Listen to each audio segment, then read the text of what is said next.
بواسیر کی وجوہات اور علاج۔ بواسیر دراصل متعدد اینس میں پائے جانے والی خون کی رگوں کی رسولی ہے جو ان پر متواتر پڑنے والے خون کے دباؤ کی وجہ سے پیدا ہو جاتی ہے، خاص طور پر جب یہ دباؤ پیٹ اور جسم کے نچلے حصے پر موجود خون کی رگوں پر پڑ رہا ہو تو کوئی نہ کوئی رگ اس دباؤ کو برداشت نہ کرنے کی وجہ سے پھول جاتی اور مشے کی شکل اختیار کر لیتی ہے۔ مشوں کے لحاظ سے بواسیر کی 3 قسمیں ہیں، ایک اندرونی، دوسری درمیانی اور تیسری بیرونی۔ اندرونی بواسیر میں مشے گہرائی میں اندر کی طرف ہوتے ہیں اور انہیں عام حالت میں دیکھا یا محسوس نہیں کیا جا سکتا۔ ان میں درد یا تکلیف زیادہ نہیں ہوتی۔ یہی حالت بیرونی بواسیر میں ہوتی ہے، مگر اس صورت میں مشوں سے خون کا اخراج ہوتا رہتا ہے۔ درمیانی بواسیر میں درد، سوزش اور خون کا اخراج تینوں چیزیں زیادہ ہوتی ہیں۔ بیرونی بواسیر میں بیٹھنے، سواری پر چڑھنے یا فضلے کی رگڑ کی وجہ سے تعدیہ انفیکشن ہو جانے کا خطرہ ہوتا ہے۔ اگر تعدیہ ہو جائے تو سوزش بڑھ جاتی اور تکلیف و درد میں اضافہ ہو جاتا ہے اور مشوں کو اندر کرنا دشوار ہو جاتا ہے۔ ایسے مشے جن سے خون کا اخراج ہوتا ہے خونی بواسیر پیدا کرتے ہیں، اور وہ مشے جن سے خون کا اخراج نہیں ہوتا بادی بواسیر پیدا کرتے ہیں۔ یہ مرض عام طور پر ان لوگوں کو لاحق ہوتا ہے جو بہت تیز مصالحوں والی غذائیں کھاتے ہیں اور روغنی و نشاستی کاربوہائیڈریٹ والی، خصوصاً میدے سے بنی ہوئی غذاؤں کے عادی ہوتے ہیں۔ یہ لوگ گوشت زیادہ کھاتے ہیں، ان کی غذا میں شامل نہیں ہوتی، اور اگر ہوتی بھی ہیں تو بہت کم مقدار میں۔ بواسیر ہونے کا ایک اہم سبب قبض ہے۔ چونکہ قبض کی وجہ سے متعدد میں خون کی رگوں پر مسلسل دباؤ پڑتا رہتا ہے، لہذا دوران خون میں رکاوٹ پیدا ہو کر رگیں پھول جاتی ہیں اور مشے بن جاتے ہیں۔ پھر قبض کی صورت میں سخت اور خشک فضلہ خارج ہوتا ہے۔ اس کی رگڑ اور خراش سے خون کی رگوں کے منہ کھل جاتے ہیں اور زخم پیدا ہو کر خون خارج ہونے لگتا ہے، جو بعد میں مشے کی شکل اختیار کر لیتا ہے۔ پیٹ کے کیڑے، خاص طور پر چلونے، تھریڈ ورمز، بھی اسی طرح مرض کی پیدائش میں اہم کردار ادا کرتے ہیں۔ چونکہ وہ آنت کے نچلے حصے میں ہی رہتے ہیں اور رات کو متعدد میں انڈے دینے کا سلسلہ شروع کرتے اور کاٹتے ہیں، جس کی وجہ سے متعدد میں سخت بے چینی اور خارش ہوتی ہے۔ ان کے کاٹنے اور مریض کے کھجانے سے متعدد میں زخم ہو جاتے ہیں، اور مسلسل خراش رہنے سے بواسیر کا خدشہ رہتا ہے۔ بعض اوقات چوٹ لگنے، زخم ہو جانے یا ناسور بن جانے کے بعد بھی بواسیر ہو جاتی ہے۔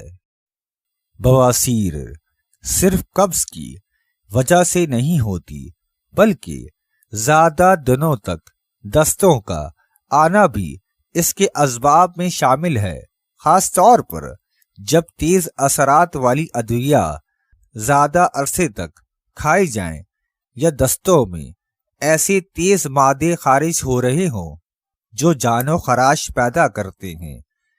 جگر کے امراض کے نتیجے میں بھی بواسیر ہو جاتی ہے، خصوصاً جب جگر کا فعل سست ہو جائے اور اس سے متعلقہ خون کی رگوں میں دوران خون سست ہو کر خون اکٹھا ہونے لگے۔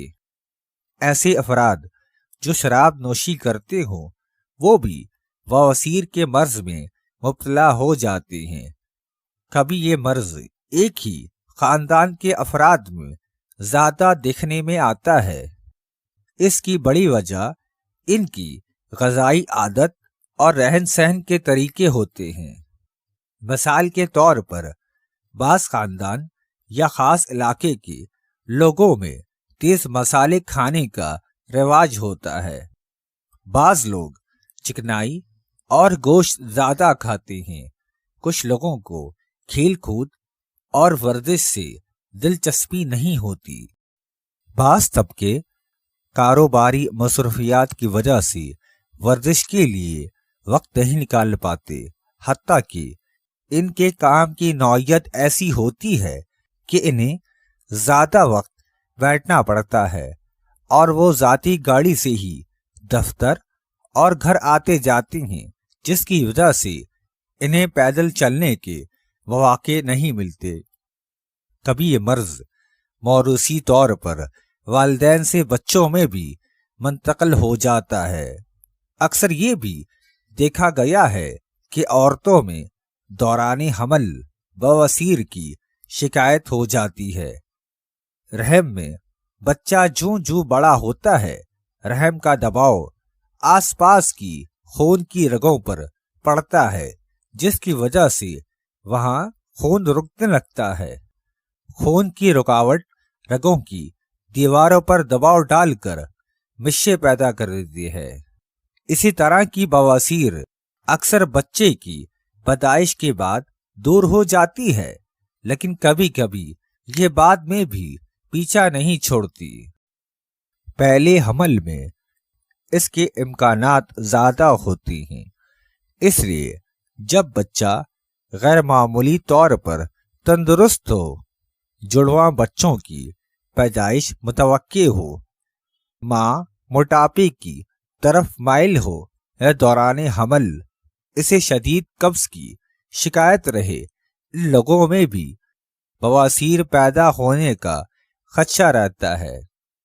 جو گیلی جگہ پر بہت زیادہ دیر تک بیٹھے رہیں، استنجے کے بعد نمی دیر تک برقرار رہے اور پوری طرح سے صفائی کا خیال نہ رکھیں، بعض اوقات بواسیر برسوں رہتی ہے مگر اس کا کوئی پتہ نہیں چلتا۔ ایسا عموماً بعدی بواسیر میں ہوتا ہے۔ اس کی تشخیص اس وقت ممکن ہوتی ہے جب خون خارج ہو یا درد و تکلیف بہت زیادہ بڑھ جائے۔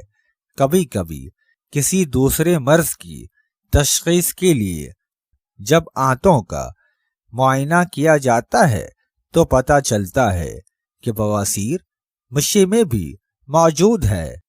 بواسیر کی وہ اقسام جن میں مشے اندرونی اور درمیانی سطح پر ہوتے ہیں وہ نظر نہیں آتے یا محسوس نہیں ہوتے، اس لیے ان کی تشخیص دیر سے ہوتی ہے۔ اگر بیٹھے رہنے کا کام ہو یا غیر فعال زندگی بسر کی جا رہی ہو جو چلنے پھرنے اور ہلکی ورزش کرنے کا اہتمام کیا جائے، ہاضمہ درست رکھا جائے، خاص طور پر جگر کا فعل درست ہونا چاہیے۔ اگر اجابت کرتے جلن کا یا خارش کا احساس بار بار ہونے لگے، کبھی معمولی سا خون فضلے میں نظر آئے یا آب دست لیتے وقت کسی قسم کا دانہ یا ورم محسوس ہو تو فوراً معالج سے رجوع کرنا چاہیے، کیونکہ ایسی صورت میں بواسیر کا امکان ہوتا ہے۔ بواسیر کے مریضوں کے لیے غذائی احتیاط بہت ضروری ہے۔ جب بھی اجابت سے فارغ ہوں تو پانی سے آب دست کے بعد صابن سے بھی اچھی طرح دھو لینا چاہیے۔ پھر کسی صاف کپڑے سے پانی خشک کر کے کوئی بھی کولڈ کریم، روغن بادام یا روغن زیتون لگا لیا جائے۔ اگر اجابت کرتے وقت بہت زیادہ جلن یا تکلیف کا احساس ہو، تیلوں کو رفع حاجت سے قبل لگایا جا سکتا ہے۔ روئی یا فوم سے بنائی ہوئی کرسیوں کی نشست بواسیر کے مریضوں کے لیے مضر ہوتی ہے، خصوصاً موسم گرما میں۔ ان کے پیڑیا نواڑ سے بنی ہوئی کرسیاں مفید رہتی ہیں۔ مقررہ وقت پر رفع حاجت کے لیے ضرور جانا چاہیے۔ حاجت کا احساس ہو یا نہیں، ایسے مریضوں کو کوشش کرنی چاہیے کہ صبح و شام 2 وقت فرائض حاجت کی عادت ڈالے۔ سونے سے قبل چائے کا ایک بڑا چمچہ اسپاغول پانی میں ملا کر نوش کرنا چاہیے۔ چائے کے 2 چھوٹے روغن بادام یا روغن زیتون بھی نیم گرم دودھ میں ملا کر سونے سے پہلے پیا جا سکتا ہے، لیکن چکنائی کا زیادہ عرصے تک کھانا جگر کو نقصان پہنچاتا ہے، اس کا بھی خیال رکھنا چاہیے۔ بواسیر کے علاج میں اس بات کا خیال رکھنا چاہیے کہ جیسے ہی مشوں سے خون جاری ہو اسے فوراً بند نہیں کرنا چاہیے، اس لیے کہ ایک تو خون کے اخراج سے مشوں کا تناؤ کم ہو کر تکلیف میں کمی آ جاتی ہے، دوسرے ابتدا میں جو خون خارج ہوتا ہے وہ مشوں میں رکا ہونے کی وجہ سے فاسد ہوتا ہے اور اس کا خارج ہو جانا ہی بہتر ہوتا ہے۔ اگر مریض بہت کمزور ہو یا خون کی کمی کی علامت نمایاں ہو تو پھر خون کے بند کرنے میں دیر نہیں کرنی چاہیے۔ بواسیر کے علاج میں پہلے ادویہ کے ذریعے پوری کوشش کرنی چاہیے کہ مریض پر قابو پایا جائے۔ انتہائی مجبوری کی حالت میں آپریشن کرانا چاہیے، اس لیے کہ ادویہ سے اس کے ٹھیک ہو جانے کا زیادہ امکان ہوتا ہے۔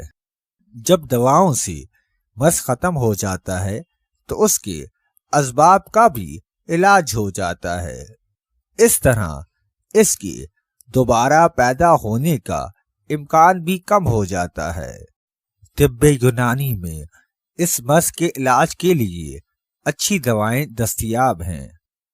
مفید غذاؤں میں مولی کے پتے، جولائی کا ساگ اور پتوے کا ساگ وغیرہ شامل ہیں۔